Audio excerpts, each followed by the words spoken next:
Jackie， 然后我是电扶梯走左边的主持人，然后我们是一个以自我成长为主轴的 podcast， 然后很荣幸有机会可以来当你们的主持人，来访问 Chloe。好，那 Chloe 的背景可能大家很多都知道，都非常的有趣。Chloe 的经历就以前在 Google、Meta、在 TikTok、Discord， 然后之前也是转职到 PM 的这个角色，所以他的职涯的旅程非常精彩、非常有趣，也非常的 inspiring。所以我们今天可以从他身上学到很多很多的东西。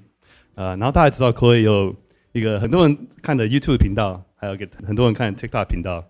所以今天除了会讲到说他在当 PM 的过程，在职涯上学到什么，也会聊到他身为创作者怎么样平衡这个创作者跟一个职涯 PM 的两个角色。然后大家如果不知道 ，Chloe 之前也是 Forbes 富比士30 Under 30的关于 Gaming 的系列里面的赢家，所以拍拍手。好，开始吧。OK， 所以大家好，我是 Chloe。我想先说我的中文很烂，我会努力。我开始要分享我的 background， 我的背景。所以我是台湾人，我在洛杉矶长大的。我的爸爸妈妈好像26岁移民到美国，然后我是 from a low income immigrant family， 没有很多钱 ，OK？ 他们英文都不知道，然后他们没有 resources， 没有 connection。所以我是最大，我是老大，我有2个弟弟 ，so I had to do everything on my own first. It was really hard, okay? It's really hard out there. So I just want to share. That's mom, that's my dad, and that's a dog. Yes. Let's talk about education. K through 12, 我都在公立学校。It's a new vocabulary I learned. 都是公立学校。然后我大学的时候，进入了 Claremont Colleges， 所以如果你有听过 Pitzer College、Pomona、Claremont McKenna、Harvey Mudd、Scripps， 就是那一所文理学校 ，Liberal Arts College，yes。对。然后我那时候是医学科 pre-med。医疗科系，转工程科系。是的，然后我转到 Columbia University， 我做一个 3+2 program， 3 years of liberal arts and 2 years of engineering at Columbia, New York。为什么会想转到工程？因为这两个差很多。因为我爸爸逼我做 pre-med， 然后 sorry mom， 然后我真的很不喜欢，然后我觉得我的 classmate 都很 competitive。然后我想要真的去学 like all my classes, but they just want to like steal my homework. You know what I mean? Like my side story, my roommate was pre-med, and I'd be sleeping, right? And she'd be like, hey, can I borrow your chemistry homework? And I'm sleeping, and I'm just like, And then she takes it out of my backpack, and 她会抄，但是她不会跟我讲如果我错的。You know what I mean? That's like pre-med culture. 所以我就觉得 ，Oh my God！ 所以工程师比较好相处，这个意思。对，工程师的 students， they're gonna fail anyways。难怪你会当 PM。But they just want to learn. 他们喜欢 collaborate. Yeah. 互相帮忙。对，互相帮忙。谢谢 Jackie。Yeah. 所以我想要 share 我在大学的工作 ，a lot of internships. It's all over the place. I first was a tumor cell biology lab assistant at City of Hope, which is a cancer research hospital. And then I was a fossil researcher. 考古学家。Birds, dinosaurs. Ever been to the Natural History Museum and you see the dinosaur? 我会去那个后面，然后拿那个 bird 下来 measure. That was wild. 然后我去 Boeing 上班，所以这是我好像10年前的在 Boeing Dreamlifter。所以你有飞 EVA Airlines、China Airlines、Boeing， 就是这个。Yeah, and I interned there. And I also had a lot of other jobs in school. 在波音做了什么 ？IT. Wow, okay. Yes, and it was in South Carolina. 没有 Asians. 恐怖。所以你会写程式？Do you program stuff? 我以前有 Yeah, but I'm a very bad software engineer. I failed all of my coding interviews. Okay. Traverse a binary tree. I don't know. Yeah, so I worked a lot of jobs. 你在 intern 的时候，你觉得你学到最大的东西是什么？以一个学生来说，都是学到我不喜欢这个。Yeah, but it's very important. It's still 很重要. You have to know what you don't like. Yeah, so that when you have what you like and you don't think about the other paths, I think that's important to know yourself. Okay, 然后我要 share 我的 career journey. 所以我最后一年 I applied to a lot of jobs, and as a software engineer, it's kind of, I'm gonna say it's really easy to get a job out of college as a software engineer. All right, But I think it's really hard to get a job out of college. You have no experience, and you're supposed to get a job, and they want you to have experience. So I applied to like 500 jobs in my senior year, and I finally got Google callback. And I would say I really don't know what this job is, but it's called the Staffing Services Associate, and it's HR recruiting 之类的那种工作. And then I was like so happy I got it. I was like, Google, oh my God, my mom, you're gonna be so proud of me. Google, 她知道 Google 是什么. And then I was like, I'm done. I'm set for my entire life. And then 3个月后我就发现我什么都没做. Like 我的工作的内容 is 没有意思的. Every day was like the same, and I knew I wasn't learning anything. I wasn't meeting anyone. I knew that if I did the same thing for 5 years, I would get nowhere. It was a dead-end job, and that's okay. Sometimes there are jobs like that, and that's fine. But for me, I had to recognize that that's where it was going to take me, and I needed to change something about myself. So then I did all my coffee chats. I talked to a lot of people, and I knew that I loved entertainment. I loved technology, and I thought, oh, maybe I can do gaming, because that's like the intersection of both. So then I interviewed everywhere. Oh, I studied SQL to be a business analyst, and because I wanted to like work on my engineering side, do some hard skills. And then I got 3 offers. One is from a startup that was a mobile gaming startup. And then the second one was from Google, another team for the one that does analytics for Pokemon Go. 你们知道 Pokemon Go 吗? Okay, yeah. So that team. And then the last one is from a live streaming startup. And for the first mobile gaming startup, 我去 interview 的时候，我在那个 building, 我看80个人都是男生. And I'm like, I'm not going to be the first one. No, not me. That's someone else's job. But they're like, oh, diversity. No, I don't see diversity. And I don't want to be that one. So I was like, no. But then Google versus the startup, the live streaming one, 真的很难选择。因为我知道我在 Google 的 journey 都会 very, very determined. I know it's going to happen. It's very safe. 但是我去那个 startup, 我觉得那个 founders they really believed in me. And I love their vision. I love their mission. I would be employee number 13. And I could do something really, really different. So then I joined. And I joined Caffeine. I did everything under the sun as you do in startups, from marketing to biz dev to program management to developer relations. And then I finally built my own team called the Creative Partnerships team, where we worked with all kinds of content creators. So if you guys know anyone in gaming, streaming, on Twitch, on YouTube, I partnered with people like Valkyrie, Disguised Toast, Offline TV, 100 Thieves, League Championship Series to produce these huge, huge productions. And just like change the way that we engage with digital culture. So it was really cool. However, I would say, have you ever been in a startup? Oh, you are now. Yeah. I'd say startups is really, really, I guess, life-changing, but it takes one bad apple to ruin your stomach. Yeah, just one bad person, and you're gonna be miserable, and you can't run away from them. But at a big company, you can run away from them. So it's like, But we raised $47 million from Andreessen Horowitz and Greylock Partners, which were some of the top in the VC world. And then our Series C was $100 million from 21st Century Fox. And it was just like a crazy time when we recruited all kinds of really bad people.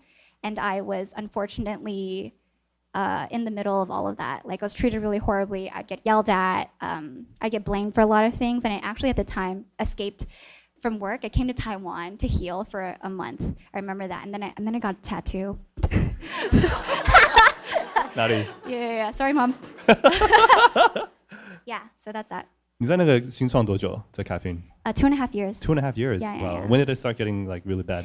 Honestly, in 1.5 years. Okay. After we raised Series C and then we recruited more people and went to around 50 people, culture started to change. Mm-hmm. When you no longer can have everyone in the same room and you have to exclude people, that's when culture changes.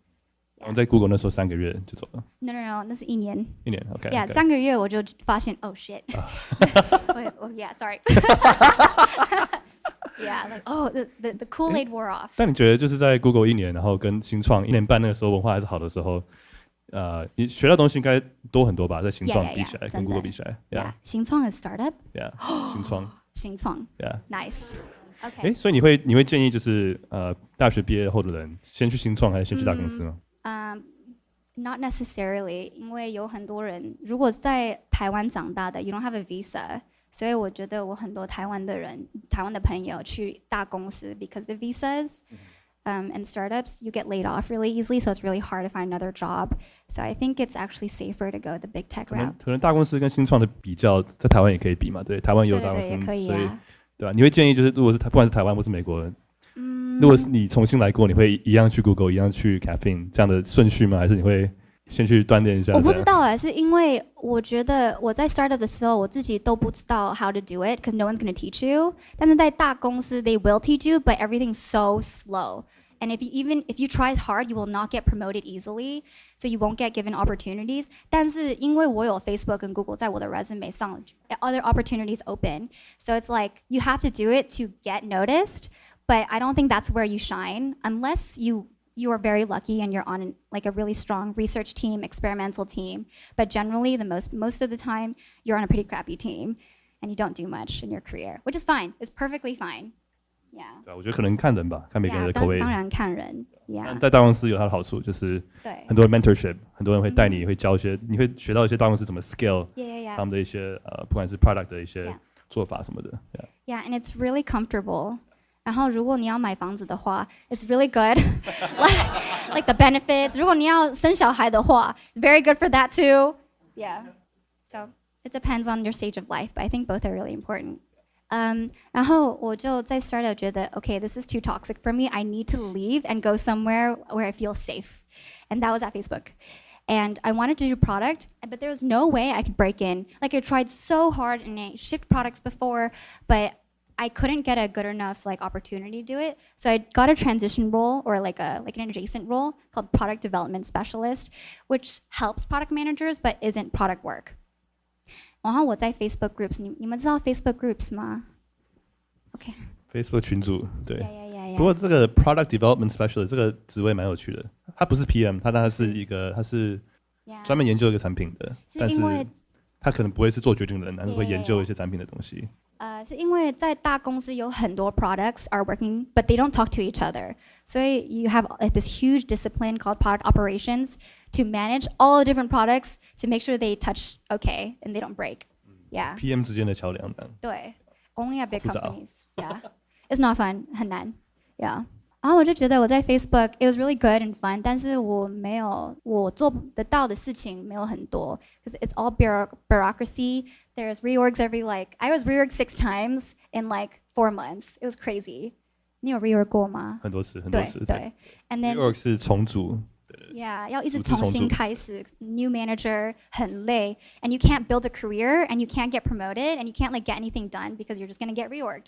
So I think maybe this is not for me. 然后那时候 TikTok was hiring like crazy and they recruited me. And then you know what's funny? On my resume, I put Chinese and English for the languages. 然后my interview 1个小时 before, 他们说 oh, the interviewer is going to speak in Chinese. Is that okay? And I was like, oh, no. 然后我就打电话给我爸爸 Papa, help me! Product manager 是什么？产品管理 Okay. 超恐怖的 It was the scariest interview I've ever had. I was sweating out of my pits. And it was at 8点 because 要北京跟 US. Oh my God. Anyways, I don't know how I passed it, but I did. And I did it. And I was on the trust and safety team, combating harassment and bullying, and was on TikTok live. And it was really cool. Strongest engineers I've ever met. Strongest. Like 他们就是我就给他们 proposal 然后他们说yeah, okay. 然后明天就 okay, done. And I'm like, did you sleep? No, they did not. Yeah. 不过我蛮好奇这一点，因为其实这是你第一份正式的 PM 工作，对，所以这真是一个 transition. It was. 然后你在面试 TikTok 的时候，因为他可能看你的经验，不是以前没有当过正式 PM。How do you convince them that you transition to a PM? It's kind of like, oh, my title doesn't say PM, but this is what I did. And it's basically PM work. So at Facebook, I had to fight to do PM work. And then just like act really confident. Yes. Yeah, 很有自信 to say I can do the job and this is how 我的想法 this is your problem and this is how I'm going to fix it. Yeah. Don't do the job you're given, do the job you want. Yeah, exactly. Boom. Yeah. Boom, boom. Good. But it was my first PM job and then my salary 3倍 tripled. Yeah, my compensation. It was that big of a difference because PM San Francisco 旧金山超贵在那里超贵 and it was just really felt I couldn't save enough money to build a family and my home. So it changed my life. But TikTok is wild, you know, 996 culture. Yeah, it's real. And then 我会跟我的老板说, oh, I worked too much last night. And 他会说, well, I was at the office until 1 a.m. last night. How about you? And I'm like, oh, 对不起. 好，我走了，我去工作. And I'm like, that's it, you know, that's what the culture is. It's different. So I thought, oh, I can't do this in the future. It's too much. But you're cool. I'm going to leave. Yeah. 你在那边撑多久了？1年3个月。Oh wow, okay. That's pretty good. Facebook 嘞？10个月吧。10个月，哇，你每个都蛮。But Facebook was vesting quarterly. Oh yeah, Can yeah. you I don't know how to explain it. 哦，它是Facebook 的股份是每个 quarter 会给一次，不是1年。对 ，TikTok 是1年 ，so I had to wait for 1 year. Yeah. This is actually very important. When you want to quit, 你一定要 after your equity vests, okay? You can't just quit anytime.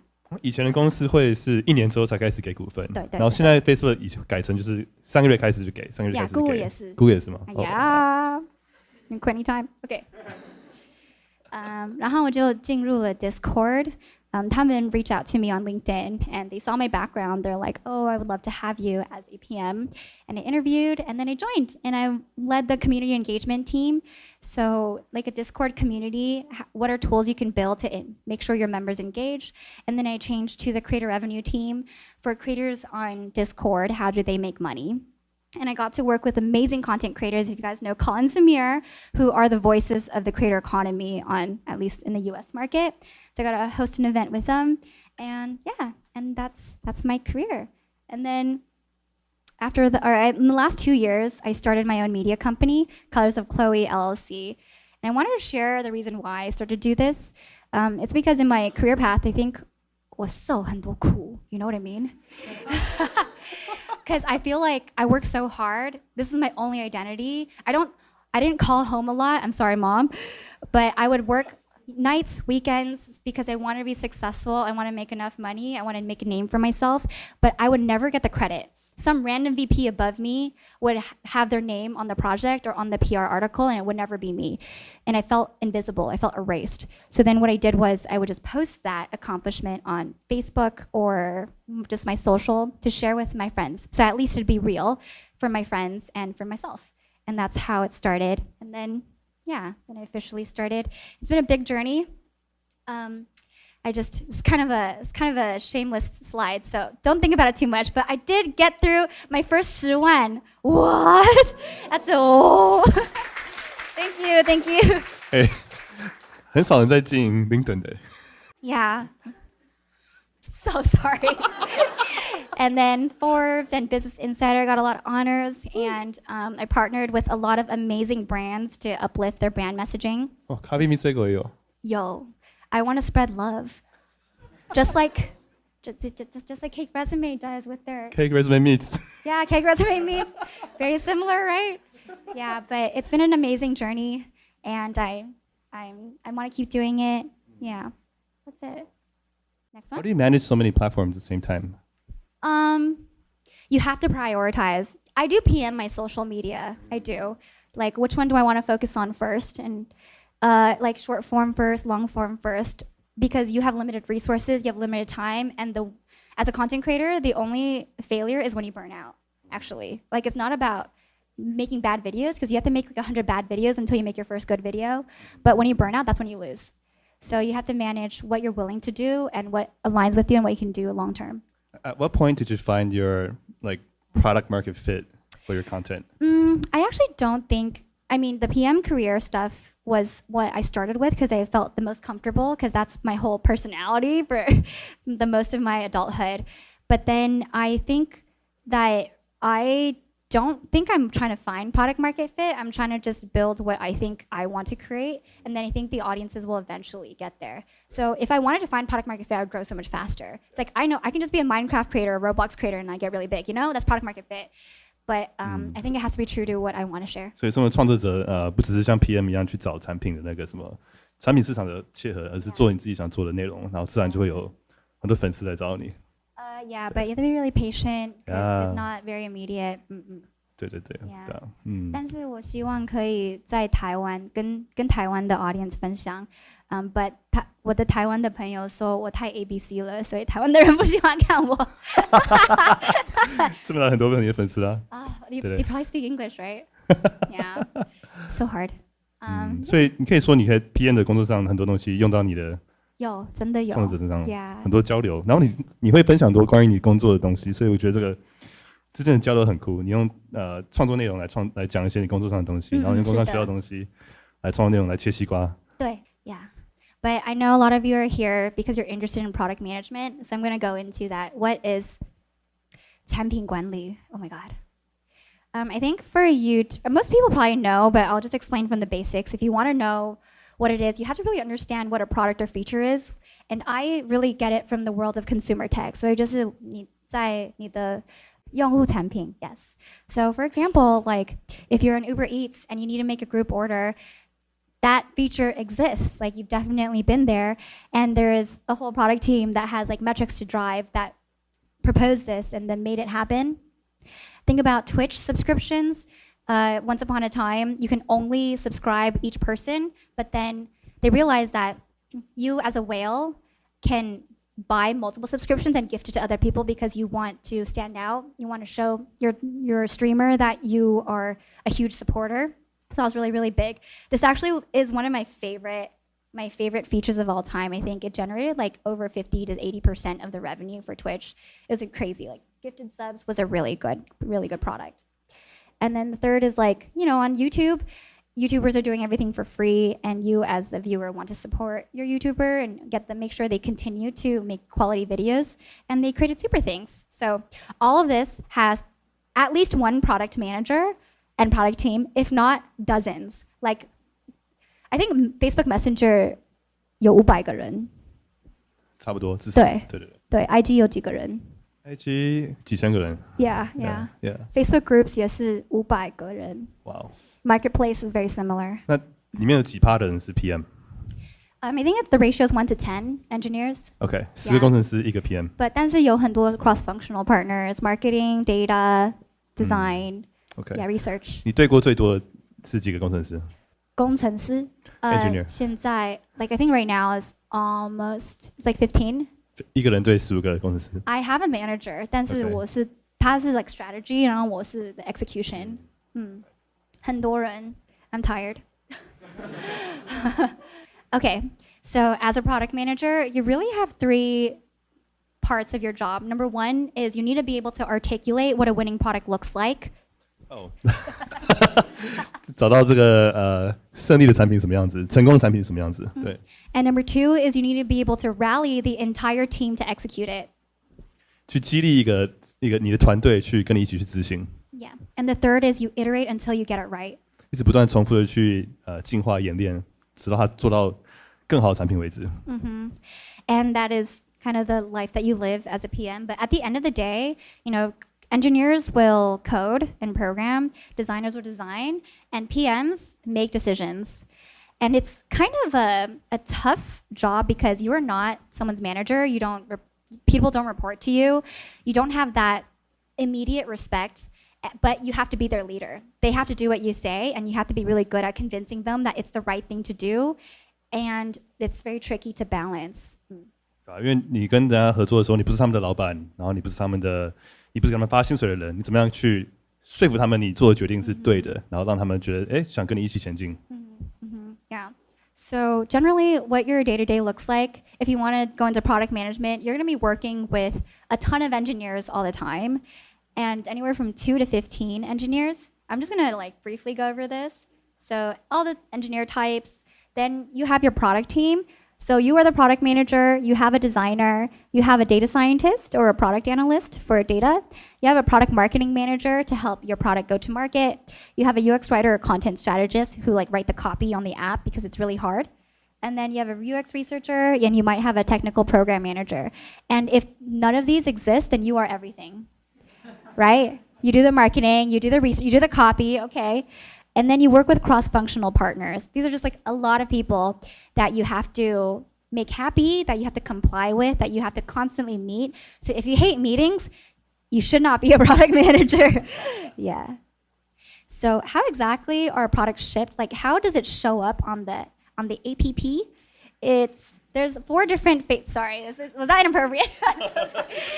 There are 4 phases, and number 1 is the understand phase. This is where you define the problem or the opportunity, your user segment, your customers, and you work with your designer to put together a design solution.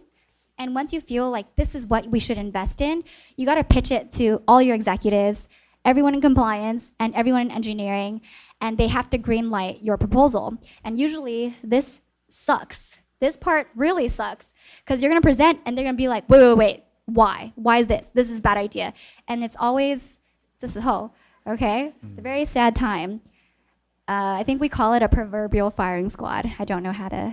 当 PM 你要说服那个 leadership 上级的人，然后你要让跟你一起合作的工程师也说服他们你做的事情是对的，所以上下都要被包夹这样的感觉。You have to defend it. It's really, really stressful. And you have to know everything inside and out. You have to have an answer for everything. But, that's what it is. And then after you get green light, amazing. You go through execution, which is just working with your designer and your engineers to make it happen. And this could be anywhere from 1 month to 6 months to a year. 上面那个呢，就是 understanding and review 的时程。It depends on the company. 因为如果你有 UX researcher 的话，他们可能3个月到6个月会做 research， 然后就 present 给你，然后你要看他们的 research。Figure out a proposal from it and then create it. 但是我差不多是 like maybe 2 weeks to write everything and be like, all right, here's something, let's go. But I think it's a lot slower. Yeah, but you have to do this really early. You have to think about this like next year, 2 years down the line, 5 years down the line. What does it look like? 那你在你待过的每一家公司啊，有没有哪家公司的这个 flow 就是特别快或特别慢？ TikTok is the fastest. Really? Do you know what Twitch Studio is? 你们用过 Twitch Studio 吗？就是直播的，像 OBS. Okay. It's like OBS if you're streaming. Twitch Studio took years to build it. I saw TikTok build that in 3 months. I saw the proposal and then I saw the demo and I was like, 3 months. Why do you think that is? Why are they so fast? Because they 996. The engineers they have 在他们的公司有 pillow to sleep. 他们会就是12点回家，然后8点就回去。那这个过程中会有工程师跟你说，我不喜欢这个 idea， 我拒绝。会啊，当然会啊。那你怎么去说服他们？ You just ask them why. Just have a discussion. 因为 I'm not always right. And if you think you're always right, then you're probably wrong. Yeah. Boom. Yeah, I think so. But yeah, execution, it's hard. It's a really hard thing. You have to be really good at project management, having people be on time. It's always a negotiation. Be like, hey, engineers, are you finishing that? And they're like, no. And I'm like, okay, why? Ha ha ha. Like, oh, hey, do you have time to build this one thing? And they're like, I hate you, Chloe. But yes, so that's this part. And then you test. So a lot of testing is, how to explain this? Basically, you can't just build something from beginning to end and think it's going to be success. Like, group orders or Twitch subscriptions, like gifted subs. Like, it's never that product that's going to make it towards the end. You have to find the minimum amount of work you need to validate that this problem can be solved by this product. And you test it and you see your metrics move and you're like, okay, that's amazing. And you keep iterating until you think it's ready to go to market. And that could take like months. 做到那个最小产品的那个规格，然后不断去测试，一起去 A/B test， 然后不断的调整，然后去用用户的回馈跟数据上去做调整。是的。And then when you're ready to launch, you release, you roll out, and then you measure the success of your product. And this is the slide. You can take a picture. But I also want to talk about the question that I get all the time. Chloe, how do you know that you're building the right product? How do you know you're being successful? And this is actually a really hard question to answer. There is no right and wrong. It's not just like, okay, I got this $10,000, amazing, or $1 million, amazing. It's very contextual and very subjective. And sometimes you just have to storytell within the company. The same product can be a success at another company, but a failure in the other. So for example, 我在 Discord 的时候，我第一年就是 launched a product called Forum Channels, 就像 Reddit, 但是在Discord. 很好用耶。哦，谢谢。But when I first launched, it didn't move any metrics. 所以很多 VP 就觉得，我是 failure. 然后很难. I had to like defend why it was a good product, why we can't like just throw it away, we can't deprecate it, we can't delete it. And 6个月后 we saw our numbers skyrocket. It took 6 months for us to finally see a big difference. Like over 50% of our communities use it, and that's a really large amount in terms of adoption. But you have to, as a PM, you have to take all of that like feedback and own the narrative. You have to think, okay, people are going to think that this was a failure. How do I create the story so that they don't think that way, so that they don't like take away my engineers and cut the project?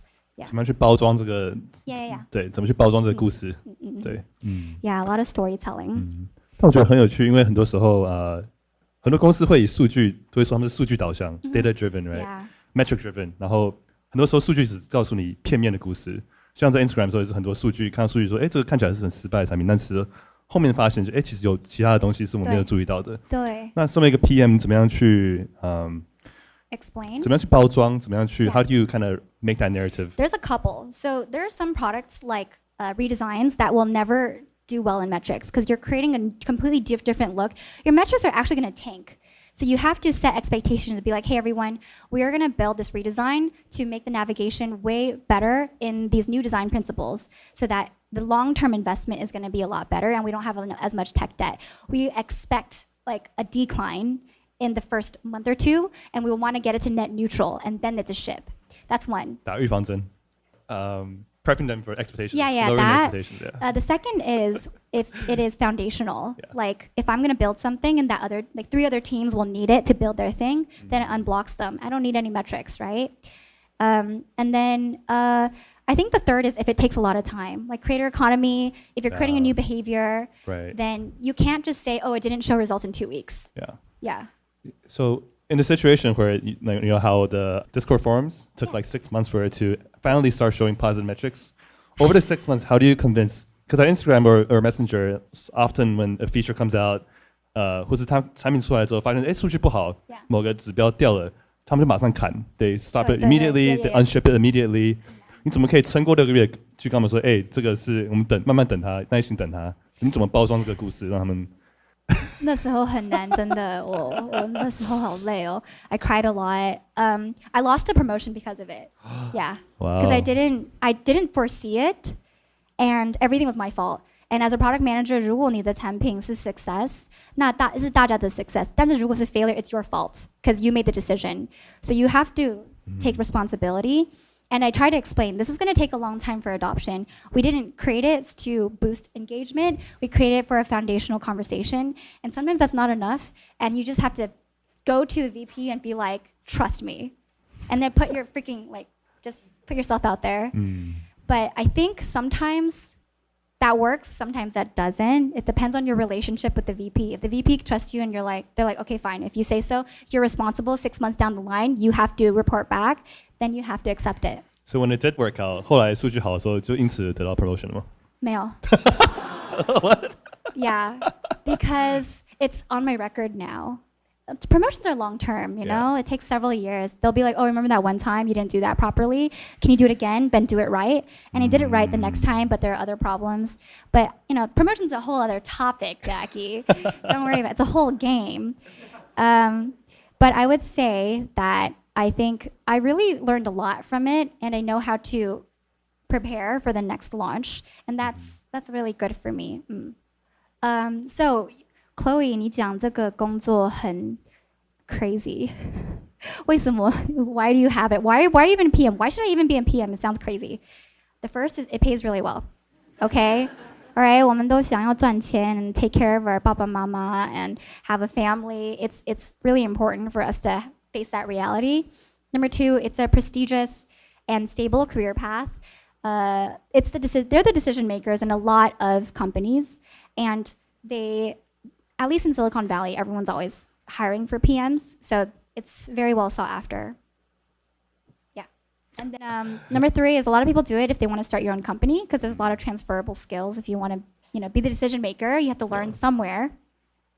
Number 4 is you just enjoy leadership, like not in the sense where, oh, I like leadership, but in the sense where you love like hustling people and corralling people and getting them around a vision and meeting with people and making sure they're having a good time, they understand, and unblocking. Like that is a really core part of what PM personalities are like. Like they're really like club president types. Were you a club president? I was. TASA? No, not TASA, but a lot of other. Key Club?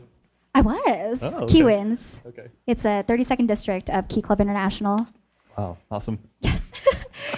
And number 5 is you can't help but gravitate towards solving for your customers. Like you're always thinking, oh, what could be better? What would they want? Or this is not right. This is so dumb. Why would we not do this?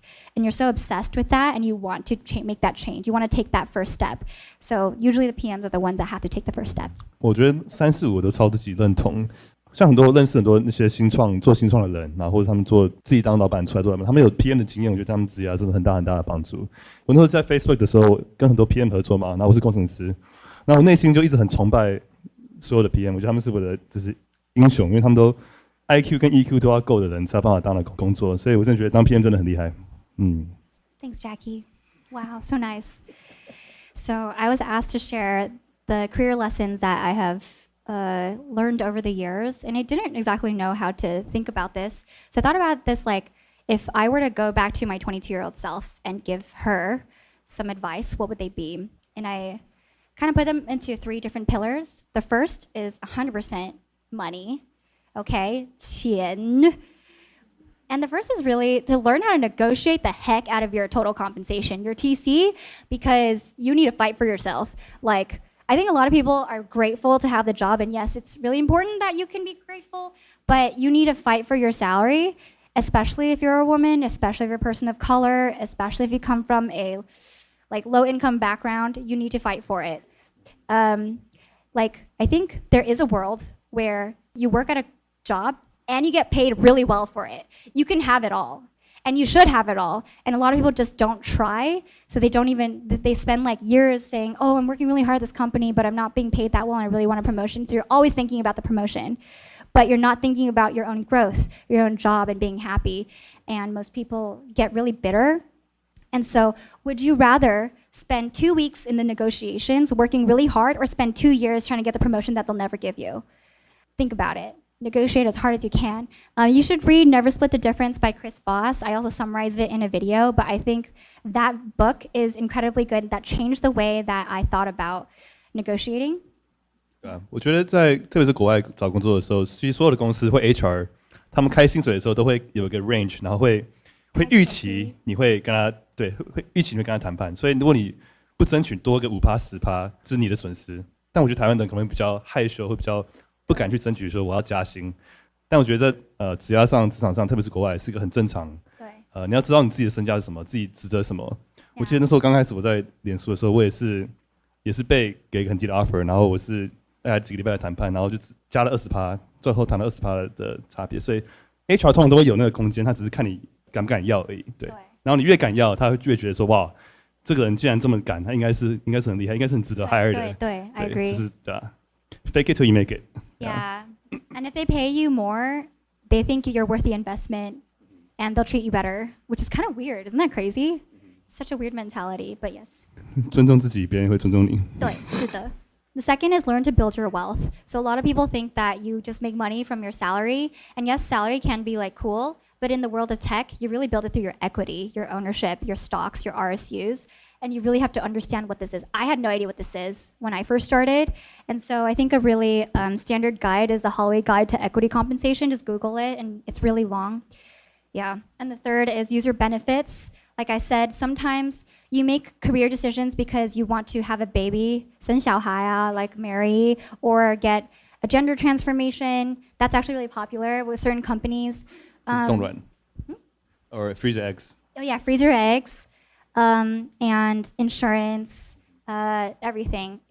You make these decisions, you join companies because of their benefits. Retirement, it's all really important. The next category is ownership. This is kind of the attitude that I really wish I adopted earlier. The first is no one can own your career but you. Like, I think a lot of junior people or people out of college, they get really mad at the system. Like, oh, the company, my boss is really bad. I'm not getting opportunities. It doesn't matter. You just have to figure it out. You have to go find it. Your boss is not going to help you with your own career. They're helping their career. And you can just sit there and let your career happen for you, or you can just take it and make it happen for yourself. But no one is going to care about your career except you. You really have to own it. The second is you got to develop your own opinion. I hate working with people who don't have an opinion. I'm like, why are you here? I'm not here to tell you, this is not homework. I don't want to create homework for you. What do you think? What is your opinion on it? And I think what I hate is when I see people just blindly accept what their superiors say, because superiors are very much not right most of the time, because they're not at the front lines and they don't see the users, they don't see the data. They're in meetings all day, so they're actually very removed and they only make decisions off of their gut instinct and like high level strategy. So you need to be the one to be like, actually, no, I don't think you should do that. And this is the reason, this is a better proposal and here's why. Yeah. 如果你这样讲的话，就是不要听一些老板的话 ，right？ 但是 Yeah. 老板又很白目，然后白目哦，yes. 那怎么办？你怎么样去用一个正确的、好的态度去跟老板说，哎，你在说什么？ Yeah. You have to be very graceful. To be like, I understand. Oh, I hear what you're saying, and this is the problem that we agree on. If you agree on the problem, that's really easy. Everyone can debate the solution, but if the problem you disagree with, then that's really hard. To be like, okay, does your solution solve this problem? Does my solution solve it better? And here's why I would think it's better than yours. 找到共同的问题，你再解决问题是什么？对，然后再去找各自适合的解决方法，再去讨论。然后你要了解你的老板的how they think about problem solving. Some people love data. You have to have data.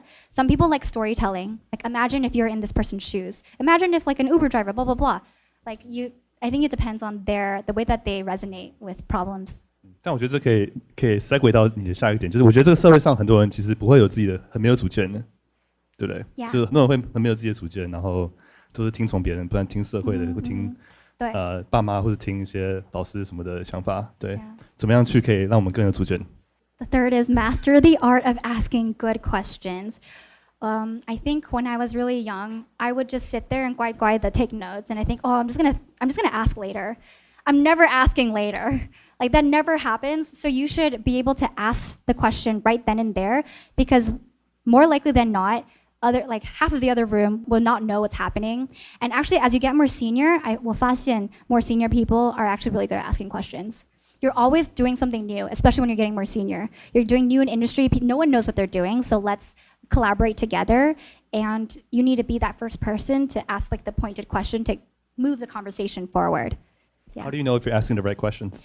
You don't actually have to ask the right questions. You can ask it in a really like kind way to be like, hey, this is a naive question. Can you define what this is? What do you mean by that? And or you can be like, I think we have a lot of new people in the room. Could we just start to explain what this was? So even if it's like a dumb question, you can frame it and package it in a way where it's like, it's good, it's fine. Yeah. 怎么问问题也要去包装它这样。Yeah. Okay. The next category, the last pillar, is protection. One is document everything. I literally mean freaking everything, like every one-on-one with your manager, especially every meeting with that person you hate, every meeting with HR, engineers, or someone who's like dealing with something important with you, you gotta document it. Because I guess going back, if anything bad happens to you, the first question they'll be like, oh, do you have documentation? Do you have evidence? Well, I don't have it on paper, so I can't help you. So do that to protect yourself. Oh, and also if someone says verbally, I'm gonna give you, if you work on this project, I'll give you a raise. Record it, all right? Or in an email, be like, hey, so you're saying if I work on this project, I can get a raise. Confirming via email that this is gonna happen, so you don't get screwed over. 很多人会说就是，can we get that on paper? Yeah, get that on paper. Yeah. Or can you send me a confirmation? Like, can you recap? 对，因为很多老板或是什么会说，就嘴上说所以嘛，但是要你做件事情，那他其实1个月后就忘了嘛，所以很多时候你可以跟他说，你可以用 email 的方式或讯息的方式跟我确认这件事情，就有这个证据可以留着。Exactly. The second is build your BS meter. So as a PM, you're working with all kinds of people that are new, and they'll be like, oh, this will take 2 months. And you'll be like, it's not gonna take 2 months. And you have to tell them that. And you have to call them out on their BS. Like you have to know that if an engineer is gonna lie to you or a designer is gonna lie to you, you have to have that. And you can't just say, oh, okay, all right, and then tell the other person, it's gonna take 2 months. Like you're pushing your product as fast as possible, and you're on the winning team. So how do you make your team win? Is you gotta get people to work kind of for you, but not for you. Yeah, BS meter. And then the third is you don't owe your company anything. I think it's like Stockholm syndrome sometimes. When you're in a really toxic company, you think, oh, I see one girl. You know, this is personal experience over there. Ooh. But yeah, toxic companies, sometimes you feel even more indebted to them. You're like, oh, I have to do this. I feel bad if I leave. I feel bad if I take a sick day. I feel bad if I quit because all my teammates are going to get screwed over. Nobody cares. Nobody cares. They will fire you in a second. Okay? They will lay you off in a second. And you can only take care of your own mental health and your whatever. So clock out, yeah, quit, get that money, and leave. Yeah. Thanks. And on that note, know when to leave. I think I am notorious for leaving my companies a little too early, but I would say that life is very long and also life is very short. And when you know something's not serving you, you gotta have the courage to leave because you're serving your future self. And I think I wish I knew how to leave earlier. Yeah, I actually did. It wasn't until I left that I knew how to 尊重我自己, you know? 感觉跟感情很像。Like relationships? Yes. Ooh, that's complicated. 真的 Yeah. Yeah. 但我真的蛮认同的，就是 you don't owe your company anything. And 我在每一份工作都会想，就是有什么东西是我带得走的，什么东西是我带不走的。像很多公司会给你一些很烦人的一些体系 ，a lot of like operations, like bureaucracy， 很多这种政治东西，然后你可能会花很多时间去想，这个很重要，这个很重要。但你想想看，就是有些东西是只有在这个 context 之下才有用的，然后是你带不走的人，然后有些东西是你真的学了一些新技术是可以带走的。我觉得知道会多 focus 在那些你带走的东西是很重要的。Yeah. 我可能在 Instagram 5年，然后我很后悔很多时候那时候 focus 上一些东西，我觉得是带不走，是很浪费时间的。像什么？举例就是我那时候是做 iOS 工程师嘛，然后那时候因为我 iOS 写得很好，然后我就写得很快，然后那时候就没有去尝试一些可能其他的东西，像 Android 啊、后端、前端，然后我其实蛮后悔，因为我觉得大公司会给你一个环境，让你去多学习不同的技术，多尝试不同的东西。但是很多人就觉得说，可能就安逸吧，就觉得我如果要升迁，我这个技能很在行，我就继续做下去。但你不会想说，我要去尝试不同的。但你想想看，就是这些东西是你，如果你去尝试不同的东西，这是你可以带走的。所以很多时候 prioritizing your learning over your efficiency for like the raise promotion is a lot better. I agree. Yeah, that's a good example. Thank you, Jackie. 你有好多经验哦。谢谢。Right. When do you know when to leave? I think you have to understand the opportunities at your company. If you can transfer to another team, if it's your manager's problem, you just need another manager. Or if there is a new, I guess, product pillar or like problem that you can take on. But if it's no longer serving you, then you should try to make moves immediately. I think when I stayed longer and I tried to make things work, it just got worse over time. But sometimes you can make that decision for yourself. Like maybe a company's like in a shit show right now, but I will stay here because I am on my visa, or I just want to stay here for my equity, and I just will detach. But you have to decide that. You have to know when to mentally leave too, mentally and emotionally, before you physically leave. So that's really important. Yeah, well, I feel like a lot of the stuff we talked about today, just to summarize, on like owning your career, 很多是这种你对自己的尊重，对你知道你自己是值得多少钱，知道自己不值得什么 BS， 然后知道自己要学什么东西是重要的，然后因为你尊重自己，你才不会跟一些可能 BS 浪费时间，然后也不会在一些不好的环境里浪费自己的职涯，然后知道什么时候该走就走。所以回到根本来，就 start it's like尊重自己的职涯，尊重自己的价值。I love that. Thank you. 谢谢。OK， 谢谢 Chloe。Thank you. 那我们接下来会有大概20分钟左右的 Q&A session。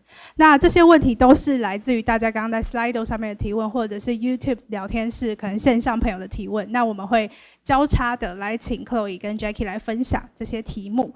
首先呢，第一题是我们的导播朋友有帮我们中文、英文都翻出来，因为可能就是兼顾大家的。好，第一题是你是如何培养你的产品意识的？如何学会跟难以共事的工程师进行有效沟通？那我们请 Chloe 来分享。The first question is how do you develop your product sense? 这是我是选的 product pillar， 就是我很喜欢的 product， like social media, TikTok。Facebook, Discord, YouTube, Creator Economy， 因为我很了解那些 customers。但是如果我是 FinTech， 我什么都不会。Medical Tech, I have no idea. I can't do it. But I really understood. Like I knew exactly what to do and what not to do. So I think that was really important. Like I could tell if this is gonna fail or not. I'd just be like, it's not gonna work. And this is why, and this is how you make it work. I would say I'm pretty top of industry in creator economy product because I am a creator, I'm a customer, and I'm a product manager, and I spend a lot of time. Like my main thing is I do a lot of user research. Like that is my superpower. User empathy and user research is my superpower as a PM. Yeah, so that's how I did it. I will say, so I have a love-hate relationship with engineers. I'm so sorry. I don't like most of you. You know how you said, oh, PMs have to have IQ and EQ? Yeah, engineers only need IQ and they're good. Okay, so I've worked with some really nasty people, and unfortunately, my director has told me, Chloe, you just have to eat shit. You just have to take it. It doesn't matter, you're a PM and you just have to take it. I had engineers complain to me and be like, oh, you're so pushy, and I'm like, if I were a guy, would you say the same thing, basically? And it struggles, there's a lot of struggles. They are on a higher level in the hierarchy of who gets their needs to be met. Engineers are number one, because whole Silicon Valley needs engineers, so every need they have, they give. And so PMs just have to take it. But I think I have to learn and listen to every engineer to understand what are they motivated by and what are they triggered by, what do they like, what do they not like, and build that communication, muscle together. The thing about reorgs is that you change your engineers every time, and that creates the worst environment because it takes so long to build that trust and respect and rapport. And I hate getting reorged because I have to do that whole dance again. I spent months and months and months to build trust, learn about their background, know who they are, and finally have a good relationship. So I just do my best is the short answer. Yeah. 好，谢谢 Chloe 的分享。那下一题就是面对分歧的时候呢，如何管理利害关系人，例如 sales team, local team。So I think the question is, how do you manage stakeholders and when they face disagreement? Honestly, it happens all the time. One team will want something and one team will want something else, and you have to be the bearer of bad news. Just to say, oh, because of our company priorities, we have to do this, and here are limited resources. This is this is what you care about, and I hear you, and this is how we're gonna try to get there, but we can't do it within this time frame. But what we can do is this, or you can go to this team to figure it out, and I'll help introduce you. So you have to give them what's realistic and alternatives and circling back. And you can always push things back. You can just be like, okay, maybe in 6 months we can reconnect. But every stakeholder is gonna disagree all the time, yeah. And it's actually not very hard, I think, because it's very matter of fact. Everyone understands, oh, I can't do this, you don't have resources, but when? And you have to give them that answer. 用事实去说服。Maybe add one more thing， 就是当个好的聆听者很重要，就是 make them feel like they're heard。因为有时候你不能解决他的问题，但你可以至少让他觉得你了解他的问题，他就觉得 OK， 可能被解决一半这样。EQ 的 management，emotional management is. Yeah, it's important. 而且他们的 purview is very small, so their solution, what they want, is usually not the right solution. They'll be like, okay, I hear you, but we're actually going to build that in 6 months, and it's actually better than what you're proposing, and here's why. Bring them along the journey with you. 好，下一题，请问可以分享你如何写进入 Discord 的 resume？ 我没有给他们我的 resume， 因为他们找到我的 LinkedIn。Yeah， 是被 hunt 的。对，现在的 stage of my career 都是被 hunted。那可以请 Chloe 跟我们分享几个就是写 resume 的技巧吗？ Yeah, I actually have a slide on this, but it's in the skipped slides section. Yeah, but essentially, it's okay. I can summarize. Okay. Yeah. Essentially, use the word product everywhere in your resume, keywords. A recruiter told me to put the words in there and then turn it to white. So then they key it, they search it, but you don't have it. So like, oh, why? The second is... kind of SEO tech. Yeah. But whatever, we're probably not going to make it if you don't have those actual words. The second is for product management, we're looking for people who have experience shipping product and working with a team and knowing what failed and what didn't fail. So just showing I launched X product that raised this amount in sales working with 10 engineers and 2 designers under this category, or worked with executives, or launched this, shipped that. But don't ever say assist, helped, wrote a roadmap. Nobody cares if you wrote a roadmap. We want to know if you actually ship stuff. That's the bottom line. Product managers ship products. If you write like, oh, I wrote a strategy, like, doesn't matter if you wrote a strategy. If it didn't come to fruition, you're useless. So how do you get to end game to show that? Yeah, that's most of it. Use metrics, 1 page, 3 bullet points max per line, and just match the keywords that you see from the job rec and be like, how do I envision the ideal candidate that they want and put it on my resume? 听起来其实就是蛮典型的写履历的技巧 ，bullet point， 然后用 stronger， 强的动词，对，尽量避免就是帮忙或者是协助这样的弱的动词。然后 metrics 很重要，而不是只说自己做了什么事情，而是就是带来什么样的成果。然后如果你没有那个经验的话 ，you just have to ask for it. You have to do it yourself. 如果你的现在的工作没有这个机会 you have to go ask your manager, go ask someone else, go do it for free, go work on your own hackathon. So you have to have it. There's no one will take you without it. Unless you're really, really lucky. Yeah. 好，那我们来到下一题。请问 Chloe 是如何获得专案管理的专业知识？是自己学的呢，还是 learn from lesson？ Project management experience? 我以前在一个 organization 叫 GLO Global Leadership Organization， 然后在台湾也有 and it taught me how to do project management a lot and like public speaking, meeting management, vision setting. So I think I learned a lot from there, how to facilitate a team of people to just work on an event or a project. Yeah. I think you can't learn this with online courses. I don't believe it. Yeah, unless the course actually makes you do a project and work with people, but you just have to be able to do it yourself. Yeah.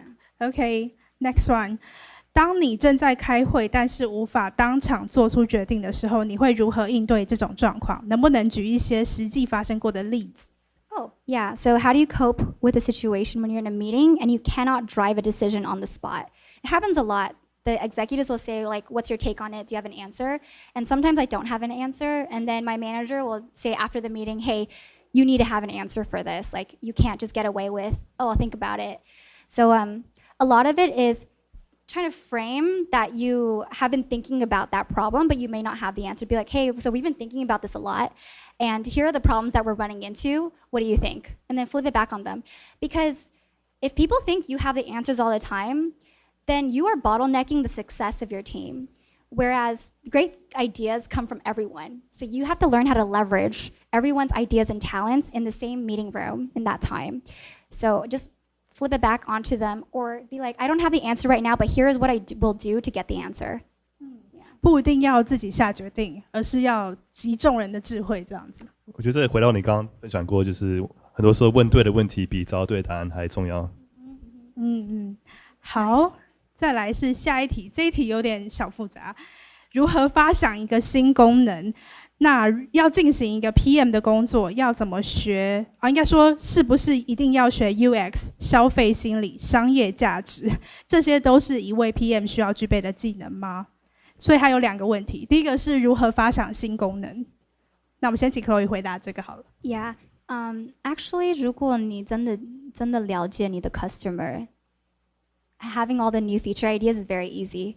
Like, you have a whole list of things. You always have a whole list. And 如果你没有的话, then just talk to your customers.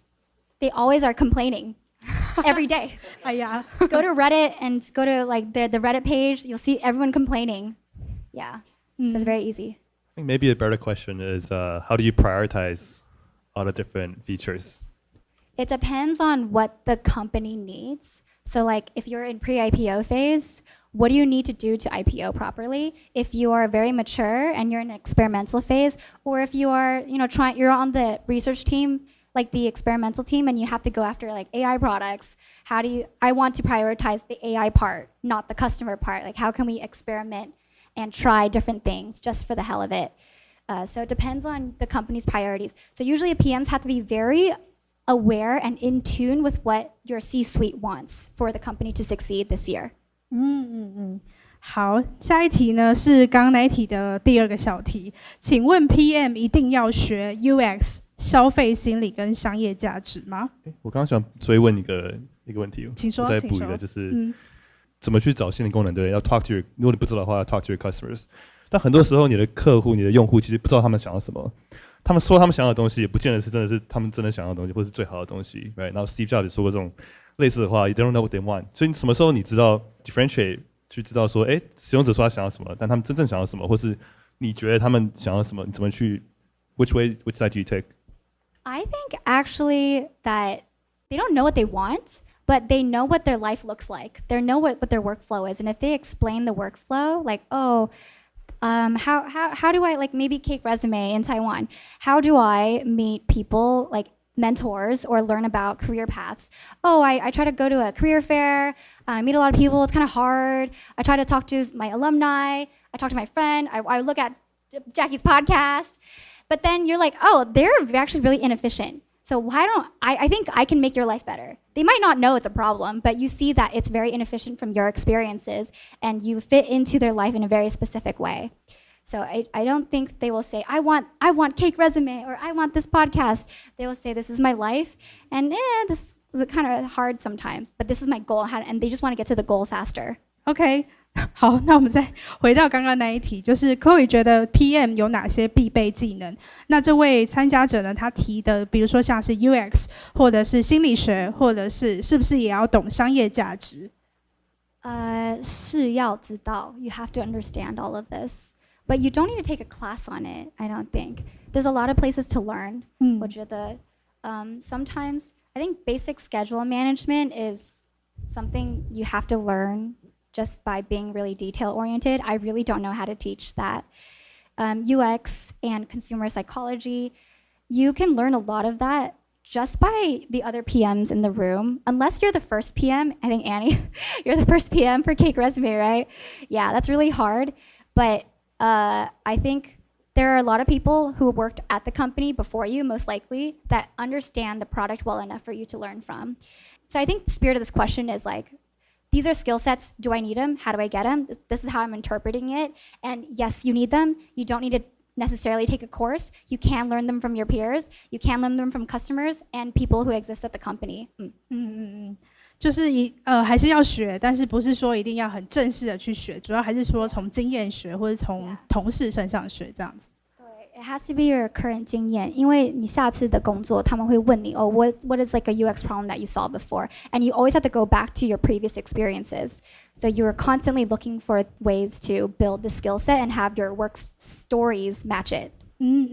没问题。好，下一题我觉得很有趣，而且也蛮重要的。请问 Chloe 如何规划你的 PM career？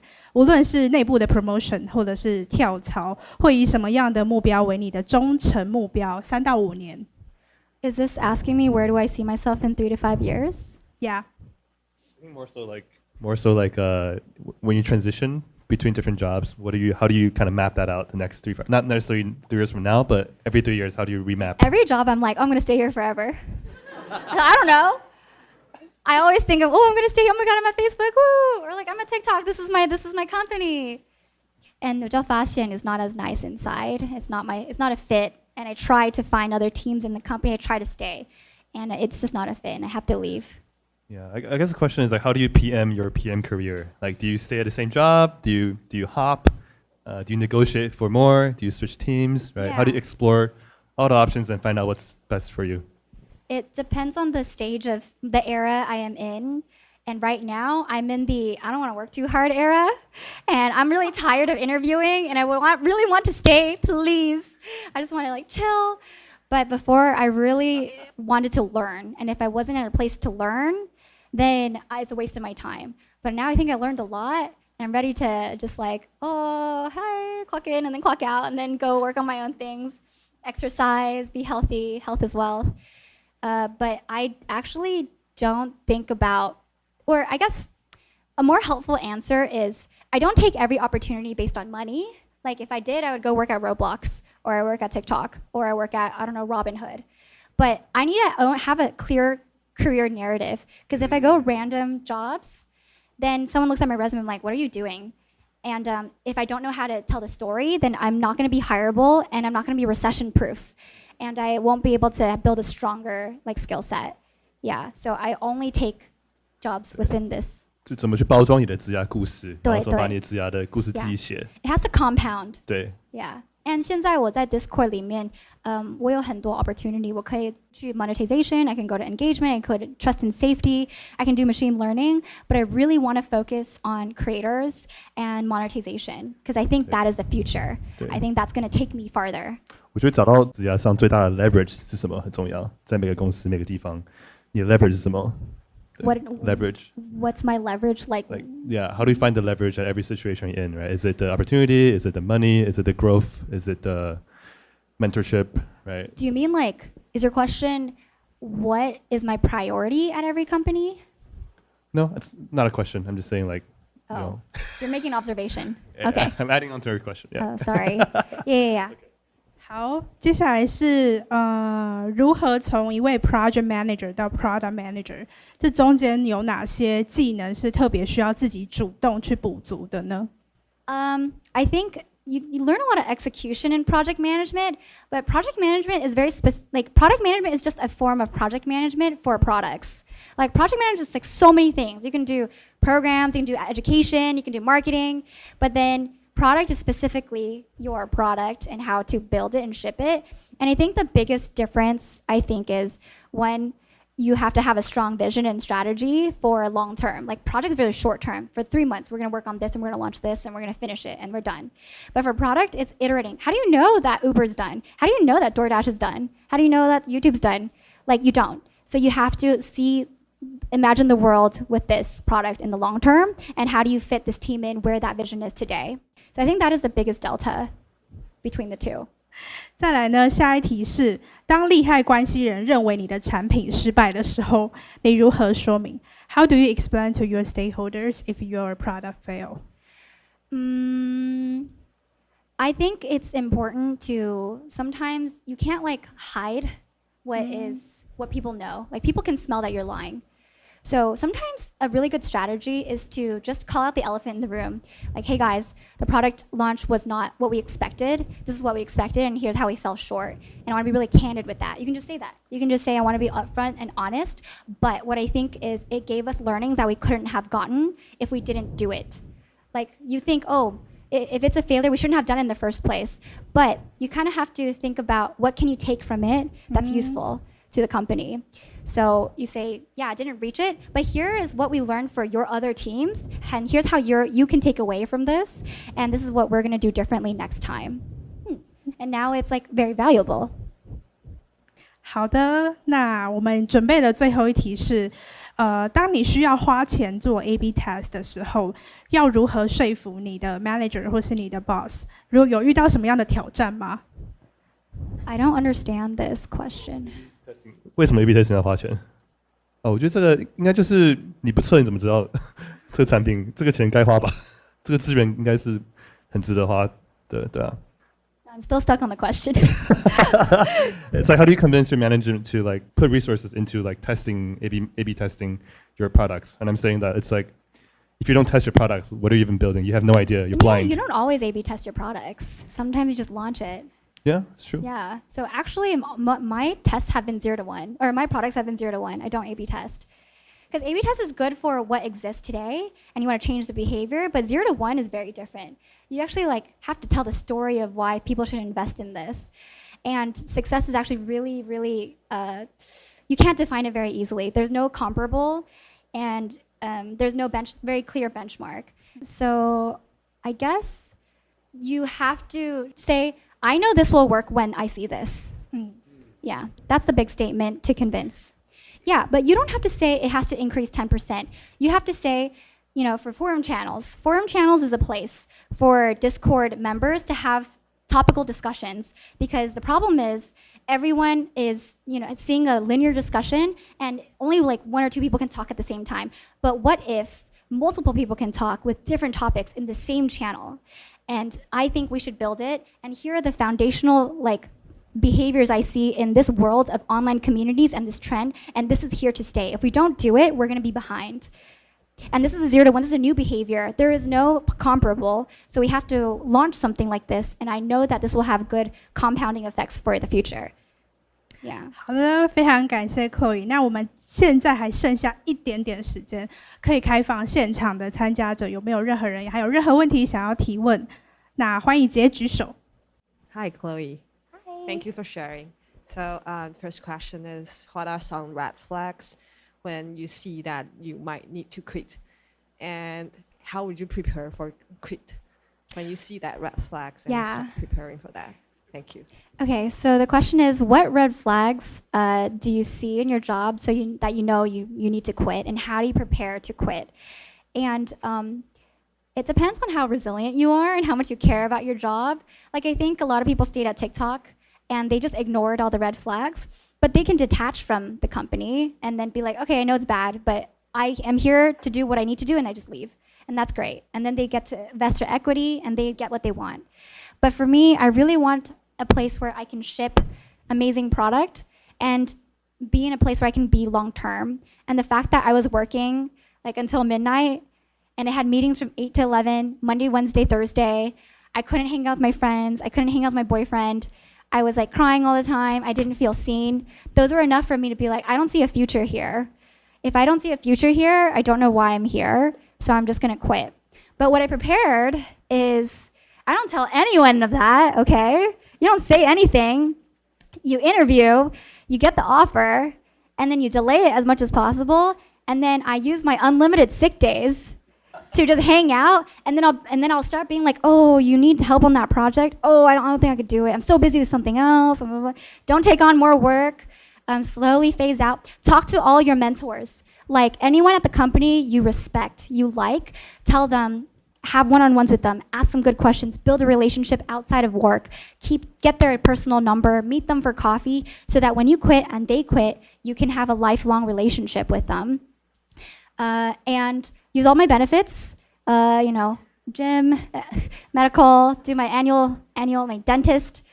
And then okay, this is like illegal-ish, but I just download all the stuff. I download all my stuff for learnings, like templates. I learn everything. Dude, I think, how are we gonna get better? Everyone does it. All the big startup founders, they learn from their previous. Like if you're obsessed with learning, you're gonna get somewhere in your life. And if you are gonna put this away and not take from it and apply it to your next life, like you probably just don't have the personality to be a founder, and that's okay. But I really love like seeing what I can grow from and teaching others too. So all of my templates I've built because I'm constantly going back to it, thinking one day this will be helpful, one day, yeah. 我想补充一个回答，就是我觉得关于 red flag 这个问题，就是知道你的 red flag 是什么，我觉得更重要。就是我觉得我在开始每份工作的时候，我有一个习惯，会先写个离职书，然后放在抽屉里，先把它写好。I write my resignation letter first。所以你知道这个工作你的预期是什么，然后在它没有达到的时候，你很清楚看得出来，red flag 是什么样子。对。Hi, Chloe. Hi. Big fan. I've been following you for a while. Anyways, I want to ask, how do you improve storytelling skills, and how do you articulate yourselves better? Because, just wondering if you have always been good at communicating. So your question is, how do I work on is it speaking skills, communications, storytelling? 我看很多动画片, I love the stories. I resonate with fun stories, good, like just if I can get really sucked into something, I know they're a good storyteller, and that applies to the workforce too. I wasn't always a good communicator. I was bullied a lot in high school, and I was in Kiwins, right? And my co-president kicked me out because he was like, you can't speak, you stutter all the time, you're not a leader. And I'm like, no, I am. So I actually did take a lot of workshops, and I did GLO, GLOW, and I just kept working on it. Yeah, I kept doing it until one day I felt comfortable doing it on the fly. And it's really just trial by fire to keep doing it. And then even right now, I'm not that good. I think some of my managers have really helped me to be more succinct, to get to the point, to know who's in the room and know how to cater to that audience. And so that's how I've been working on it. My biggest learning right now is being able to storytell with the right elevation of detail. So if an executive is in the room, I can't go into detail. But if it's an engineer or a designer, I need to go into it. So like, I have to know the audience first. But yeah, it took a long time.